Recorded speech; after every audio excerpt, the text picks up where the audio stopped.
समुद्र के किनारे एक गांव में नारायण स्वामी नाम का एक इंसान रहता था। उसकी पत्नी की बहुत पहले मृत्यु हो गई थी। उसके 3 पुत्र थे। घर में धन वैभव की कमी नहीं थी, पर उसके पुत्र बहुत आलसी थे। वे कोई काम नहीं करना चाहते थे। नारायण को इसकी चिंता रहती थी। उसने सोचा, मैं बूढ़ा हो रहा हूँ, इनकी माँ भी नहीं है, अब मैं बेटों का ब्याह कर दूं। ब्याह के बाद हो सकता है कि इन पर जिम्मेदारी आए तो इनका काम काज में मन लगे। उसने तीनों बेटों का ब्याह कर दिया। संयोग की बात है कि उनकी तीनों बहुएं भी झगड़ालू और कामचोर निकली। ना तो वे घर की साफ सफाई करती, ना दरवाजे के बाहर रंगोली बनाती, ना ही उनका मन खाना बनाने में लगता। बढ़िया सांबर की क्या कहूँ, वे अपने ससुर को समय से दही भात तक खाने को ना देती। अच्छे कपड़े गहने पहनना, बालों में गजरा लगाना और पैसों को फिजूल खर्च करना उनकी आदत थी। नारायण ये देखकर चिंतित रहता। इसी चिंता में वे धीरे धीरे बीमार रहने लगा। जब तब उसे खांसी आती, वे घर के बाहर बैठा खांसता रहता। तीनों बहुएं उसकी सेवा करने में आनाकानी करती। तीनों बहुएं अपने पति से कहने लगी कि इस बूढ़े को घर से बाहर ले जाओ, रात भर खांसता है, हमें नींद नहीं आती। नारायण के बेटे अपने पत्नियों के कहने में आ गए। उन्होंने अपने पिता को गांव से दूर एक सुनसान मंदिर में पहुंचा दिया। अब घर में जिसका जो जी में आता वही करता। उनकी देखा देखी गांव के और युवकों ने भी अपने बूढ़े माता पिता को वहां मंदिर में छोड़ दिया। धीरे धीरे गांव में छोटे बच्चे, कुछ नवयुवक और नवयुवतियां ही रह गए। कोई बूढ़ा ना बचा। जो बड़े थे वे भी बड़ा कहलाने को तैयार ना थे। गांव में अब दादा दादी, नानी नानी कोई नहीं रहा। कुछ ही दिन बीते थे कि समुद्र में तूफान आया। गांव तक लहरें आ गई। गांव में कोई बड़ा ना था जो बाढ़ से बचने के उपाय बताता। सबका बहुत नुकसान हुआ, तबाही मच गई। लोग दाने दाने को तरसने लगे। बच्चों को तरह तरह के चर्म रोग हो गए। गांव के नवयुवकों को उन जड़ी बूटियों का पता नहीं था जिनका लेप ऐसी अवस्था में शरीर पर लगाया जाता था। इधर घर में खाने को कुछ न होने से नारायण के घर की बहुएं रात दिन एक दूसरे से लड़ती रहती। घर में रोज के लड़ाई झगड़े से तंग आकर तीनों लड़कों ने परदेश जाकर धन कमाने की योजना बनाई। तीनों भाई 3 दिशाओं में गए। 6 महीने के बाद अच्छी कमाई करके वे अपने घर की ओर लौटे। रास्ते में एक गांव पड़ा। वहां के लोग खूब प्रसन्न दिखाई दे रहे थे। बूढ़े बच्चे सब साथ साथ एक दूसरे का हाथ पकड़े चल रहे थे। सांबर, इडली, डोसे की सुगंध घर घर में आ रही थी। संयोग से उसी गांव के बाहर तीनों भाई एक दूसरे से मिले और बड़े प्रसन्न हुए। उन्होंने अपने अपने अनुभव एक दूसरे को सुनाए। तब उन्हें लगा कि उनका कमाया हुआ धन बहुत कम है, क्योंकि उनकी पत्नियां इतनी खर्चीली है कि इसे तो वे गहने कपड़ों में ही खर्च कर देंगी। खेती बाड़ी का काम कैसे चलेगा? तब उन्होंने निश्चय किया कि उन्हें अभी और पैसे कमाने चाहिए। तभी उन्हें ख्याल आया कि अपने कमाए धन का क्या करें। इसे साथ ले जाने से तो अच्छा होता कि कहीं सुरक्षित रख देते।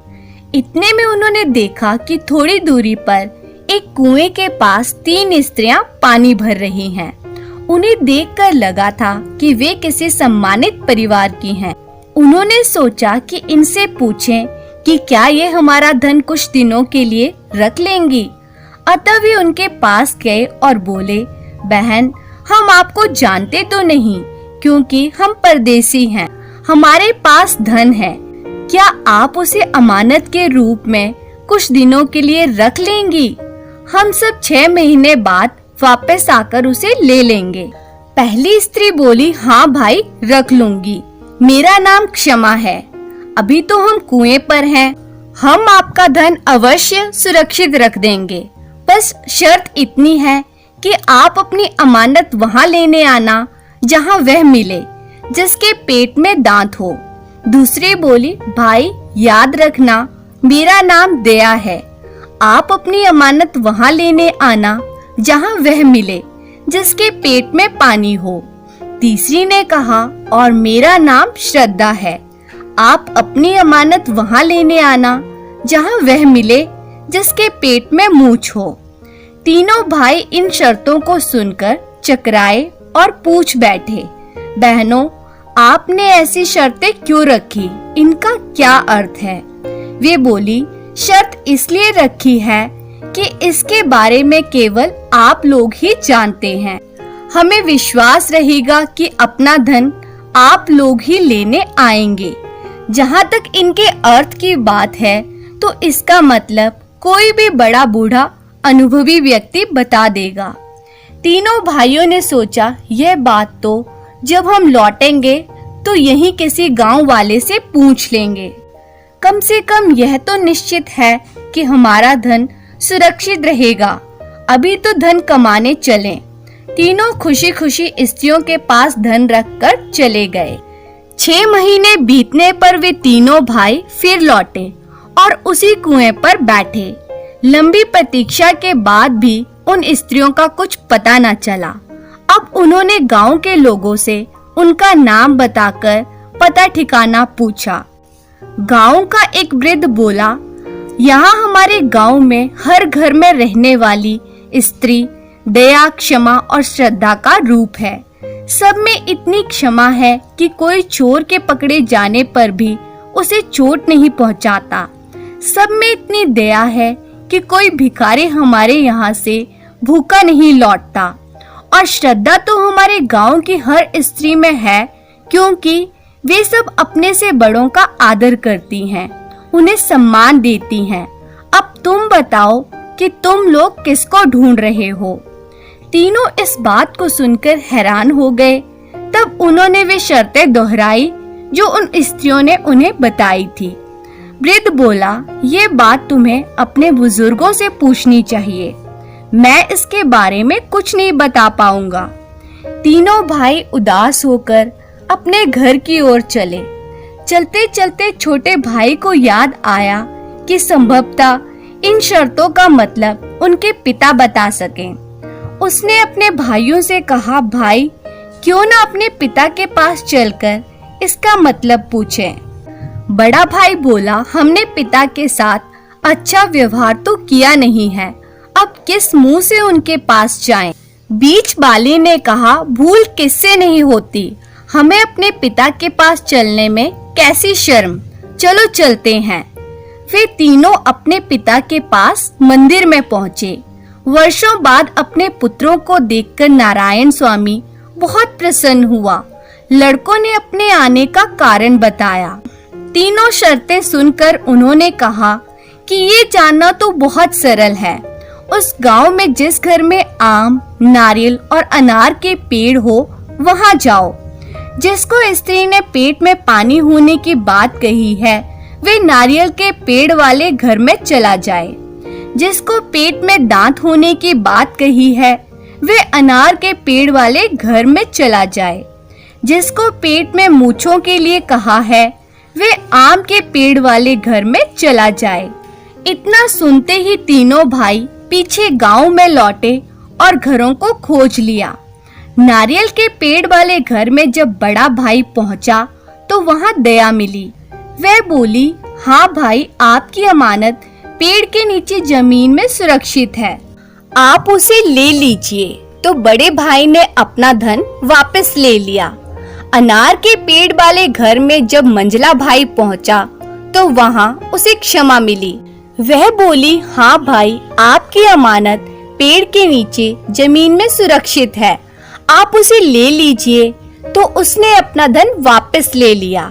आम के पेड़ वाले घर में जब छोटा भाई पहुंचा तो वहां उसे श्रद्धा मिली। वह बोली, आपकी अमानत पेड़ के नीचे जमीन में सुरक्षित है, आप उसे ले लीजिए।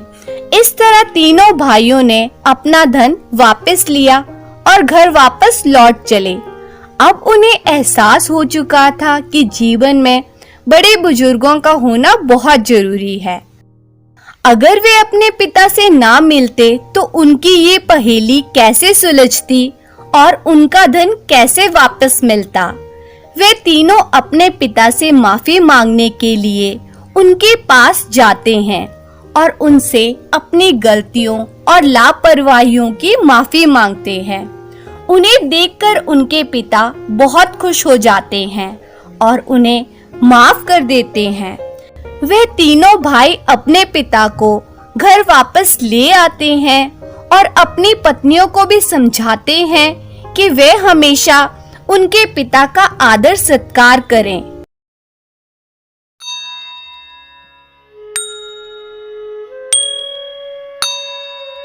सूरजपुर नाम के एक छोटे से गांव में एक लड़का रहता था, मनोहर। मनोहर सिर्फ नाम का ही मनोहर नहीं था, वो सच में बहुत सुंदर था। कोई भी उसकी सुंदरता देखकर उसकी तारीफ करता था। पर मनोहर ज्यादा शिक्षित नहीं था। मनोहर का परिवार एक सामान्य परिवार था। उसके माता पिता के पास ज्यादा धन नहीं था। वो चाहते थे कि मनोहर जल्द ही कोई काम धंधा या नौकरी शुरू कर दे, जिससे कि जल्द ही उसका ब्याह करा दिया जाए। वैसे मनोहर का ब्याह उसके माता पिता ने कुसुमलता से करना तय किया हुआ था। मनोहर भी कुसुमलता को बचपन से जानता था और उससे ब्याह करना भी चाहता था। एक बार सूरजपुर गांव में लगे मेले में मनोहर ने अपने हाथ की रेखाएं एक ज्योतिषी को दिखाई। ज्योतिषी ने उसका हाथ देखकर कहा कि जल्द ही तुम एक ऊंचे घर के दामाद बनोगे।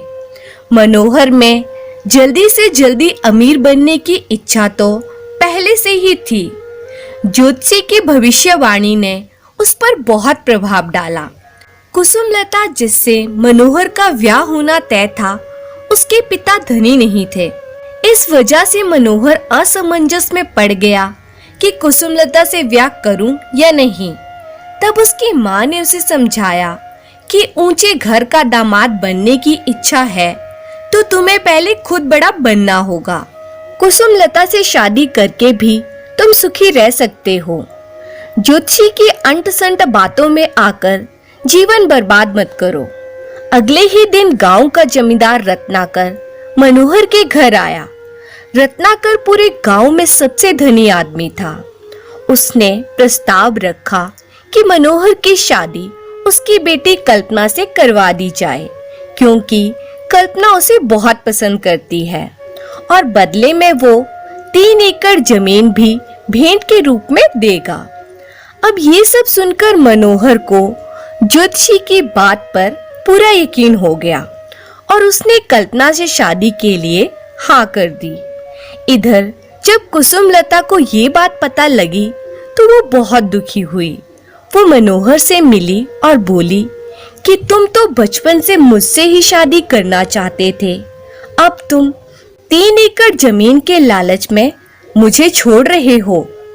मनोहर ने कहा, वो बचपन की बातें थी, अब हम बड़े हो गए हैं और वैसे भी तुम्हारी आंखें बिल्ली जैसी है और कल्पना तुमसे बहुत ज्यादा सुंदर है, इसलिए मैं उससे ही शादी कर रहा हूँ।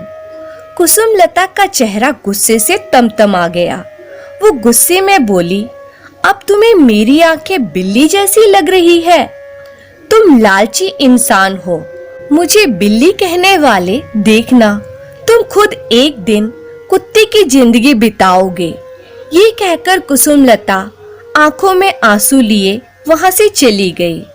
मनोहर के माता पिता को पता चला कि कुसुमलता खुद मनोहर की जिंदगी से चली गई, तो उन्होंने पंडित को बुलाकर मनोहर और जमींदार की बेटी कल्पना की शादी रखवा दी। इसके अगले दिन संयोग की बात है कि मनोहर का एक दूर का रिश्तेदार माधव उनके घर आ पहुंचा। बहुत सालों बाद माधव उनके घर आया था। माधव राजधानी में रहता था। वो एक बड़ा व्यापारी था। उसे मनोहर बहुत पसंद आ गया। वो चाहता था कि उसकी बेटी वंदना की शादी मनोहर से कर दी जाए।